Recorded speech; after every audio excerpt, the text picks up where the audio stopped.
This is the Tesla Model 3 long-range version. It's been revised yet again to change some subtle things about the car. There's no chrome anymore. It's been replaced with black. And this car will do a claimed 580 kilometers on one single charge from a 70 usable kilowatt hour battery. And that's what's staggering about Tesla, and I'll get into that when we're driving. They are just so efficient compared to pretty much every other electric vehicle. What they can achieve with smaller batteries, some of the German EVs could only dream of it. Going to have a good look at this car today in detail. If it's your first time here, welcome to the channel, and hopefully you might get to subscribe if it is. And if you've been here for, well, since day one, welcome back. It's also pretty clean around the front of the car, no obvious changes. Big, chunky headlights, low splitter, like so low. And this car is pretty much operated by app. So if you want to open the front, for example, just tip your button and in there you'll get a carry-on style suitcase, something like you might put onto a short haul flight. That will go in here. It looks like it's never been used because it's spotless. Never closes first time though. This badge is getting more and more famous because in the UK in June, the Model 3 from Tesla was the best-selling car. Not EV car, just car. And there's a reason why I think Tesla would actually sell more cars if they could, but I'll get into that in a second. These alloys, they do look better in black, but they have grown on me massively. And one thing I love about the Tesla is the regen braking is so usable as one pedal driving. After a week of driving, there's still no brake dust in those alloys. So that's less cleaning time. More of the black continues around the side of the car, including on your door handles. Still looks very sleek. Still has got a really nice low roof line. Does that impede on the rear space? Well, we'll get to that in a second. And I still think in this red, it's pretty good looking. Now, I've been critical in my Model 3 performance of some of the build quality. I think they've stepped it up again. People will always leave comment about panel gaps. I'm not seeing them. I've looked around the entire car and the trim inside really does feel like it's stepped up a gear. The boot on the revised Model 3 now is electric. It raises up nicely. It's quite a deep boot. Opening isn't too bad. A small lip. Space, and I mean space down here to hold chargers, and actually probably another bag if you wanted. And you can remove that if you need something bigger to sit up there. My main criticism, that. It actually will go up more than the motor makes it, but even still, if you're tall and you just forget, and I promise you, you're going to hit your head off that several times a week. So maybe it's for shorter people. I don't know, because I'm not particularly tall, but I keep hitting my head. Can't help but notice the glass all around the back of the car and the way it shades into a dark tint. It looks classy. This car has been nicknamed Little Red Riding Hood by, I assume, the Tesla staff in Dublin. And if you haven't been to a Tesla showroom, it's different. It's just different to everything people have become accustomed to. It's still got a roof over it in cars, but it's just different. In the back of this car, USB-C charging and air vents come as standard. You can flip that off if you don't want to waste precious air and range being filtered back here. It's a totally flat floor, so there's loads of leg room. Even with the seats back, you're never struggling. It's extremely comfortable. This white leather, you've got to see it in the flesh. It really is gorgeous. I don't know how long it'll last with jeans and stuff. You'll have to probably keep cleaning it. The armrest sits properly straight across, and there's room for two good size cup holders in there. You could almost say they're kind of American-like. Now, from my height, a little bit under 6 foot, there is still plenty of room for this sloping rear line. There is somewhere they pop out to hold your coats. There's no grab handles, and there's two further USB charging ports up here, which is just a nice touch. Like, really nice. I've never seen USBs or USB-Cs in particular in the roof of a car before. Little pockets in the back of those seats as well. They're not massive, but it feels very airy. No doubt helped by this glass right over your head.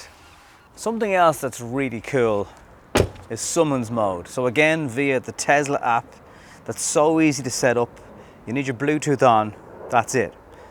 And you can connect your vehicle in seconds. And then if you're in a car parking space, for example, that's just, well, you've parked beside a you-know-what hole, or they've parked beside you, actually. Smart Summon will open on the phone, and you hold it down. And you can hear the car just start to take hold. And it will bear in mind everything in front of the car, so it won't hit anything. And if you have people in the back of the car for the first time, it'll scare the absolute life out of them.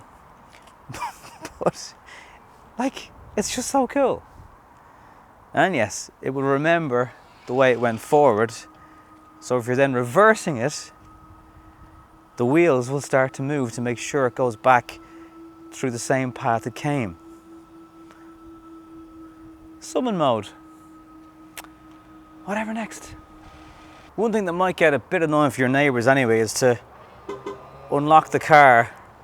The horn goes every time. Now maybe that can be disabled. If you know how to do it, leave it in the comments below, because you'll probably help other people also watching this video who might be Tesla owners. Tesla are still relying on this center screen to control every aspect of the car. The only exceptions would be the button steering wheels that can be used to adjust your mirrors, for example, or the driving telescope position of the steering wheel.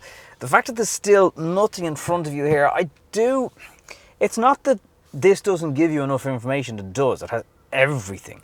But I just think it just looks odd having nothing here. But then you could argue it's about the simplistic, the clean lines. This version of the 3 now has charging for 2 devices, wireless charging down here. There's more storage space than ever down here, under your armrest. Good cup holder sizes again, probably actually not as big as the ones in the back. The seats are electric and you can set them up, the profile knows you every time. You can build in profiles via your phone, and it'll know it's you approaching the car because you've unlocked it, and it will adjust everything just the way you like it. This car doesn't have autopilot, so there's just 2 stalks, including the one for changing forward and reverse, and your windscreen wipers and your indicators are both controlled from that device. You can just leave it in auto and it just kind of gets on with it. There's still the open fire. You can play racing and use the steering wheel to control the game as you're going. It's very, very difficult to manage. The sat-nav I found absolutely brilliant. So easy. You type in an address and it just finds it every single time. I wish other sat-navs were as easy to use. And there's all the buttons, all the shortcuts, so you're never really going through menus to get to them.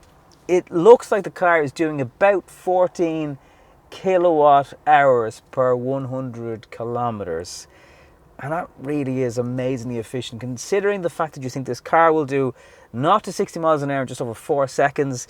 It has over 400 brake horsepower. It's all-wheel drive. Like, what they've set out to achieve and gone beyond it it really is amazing. And when you now feel that the build quality is just taking it up a notch, Teslas aren't for just fanboys anymore. They really aren't.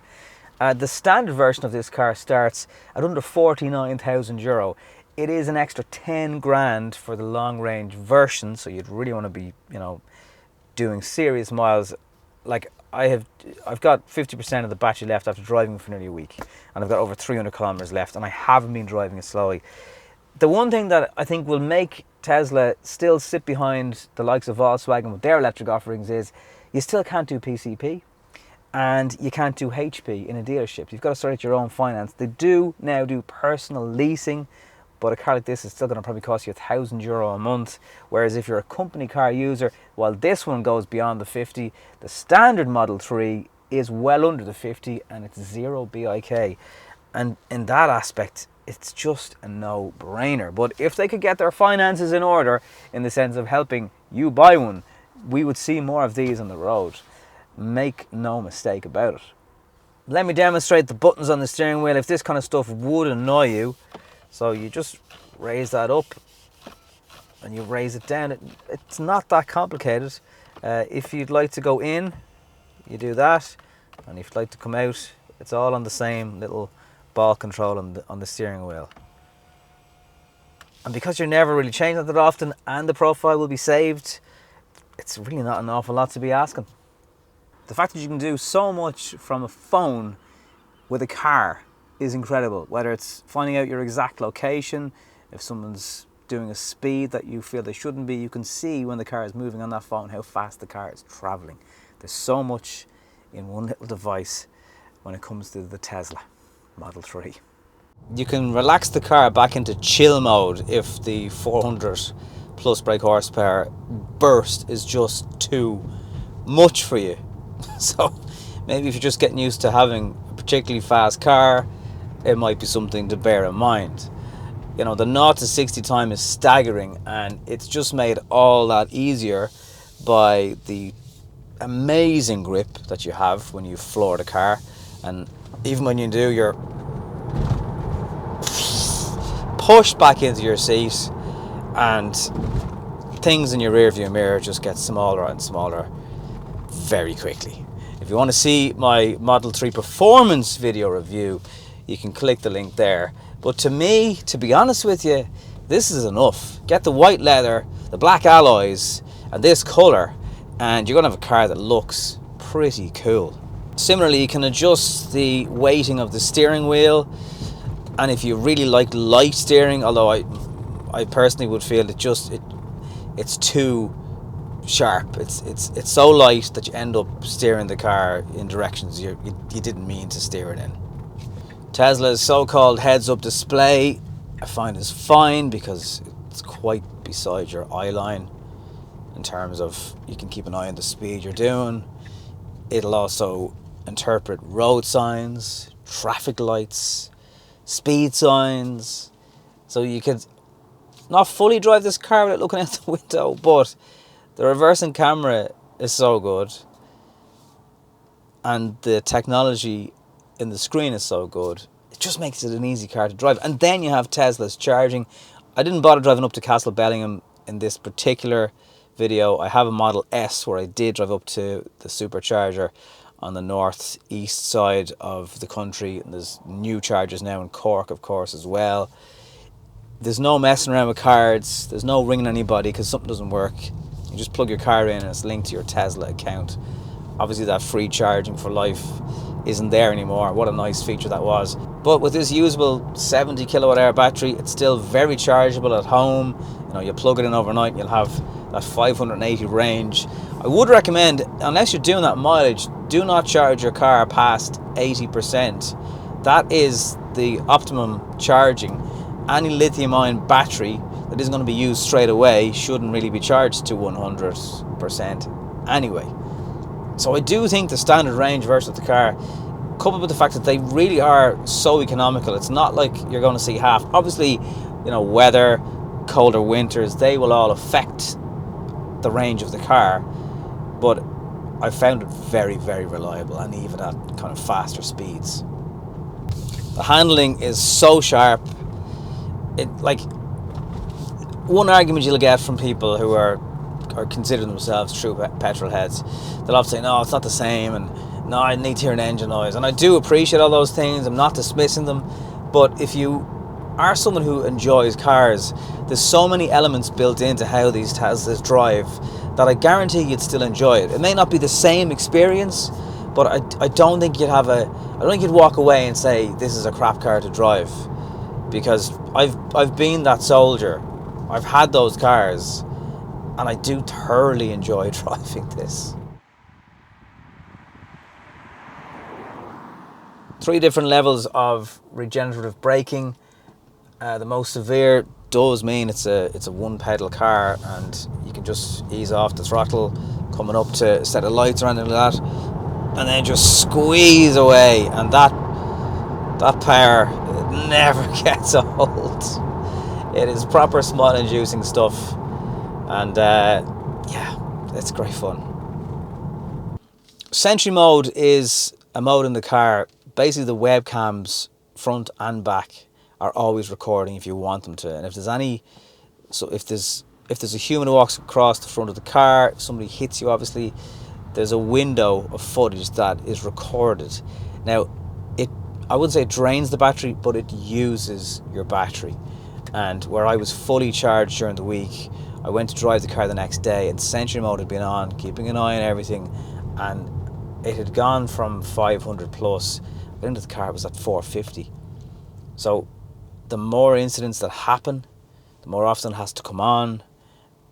It is a great feature, and it's amazing just having a dash cam that you don't even realise is there.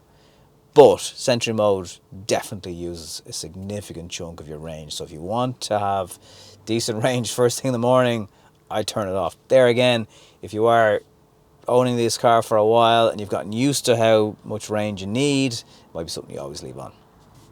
Very useful feature, just I was surprised at how much range it used. Although there is tyre noise, it's usually the most prominent noise you'd hear in any EV, I do feel like there's been enough insulation going on to try and address that issue. There's noise, but it doesn't seem too impactful into the cabin, and certainly the aerodynamics of the design mean those A-pillars don't seem to be causing big problems when it comes to wind noise either. It is a car that gets a lot of attention. I've come out of shops and you'll find kids, young kids, teenagers want to ask questions about it. People look at them.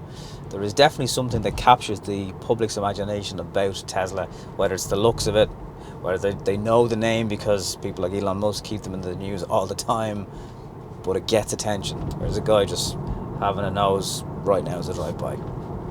It happens. I suppose real world around city centre driving, you're probably not going to get that 580, of course. You want to be really taking it easy, you have the right conditions, probably have your aircon off, and then if you open your windows, you're going to create drag. But they've thought of lots of other clever things, such as the fact that you can leave a pet in the car and it says on the screen. Don't know if I trust the public to understand that that option is there, however. But yeah, you can keep it in pet mode when you're parked up if you want to run into the shops. But as a dog owner, it's not that I wouldn't trust the Tesla, I would, but I just feel odd. But it would be cold. Maybe it's a psychological thing.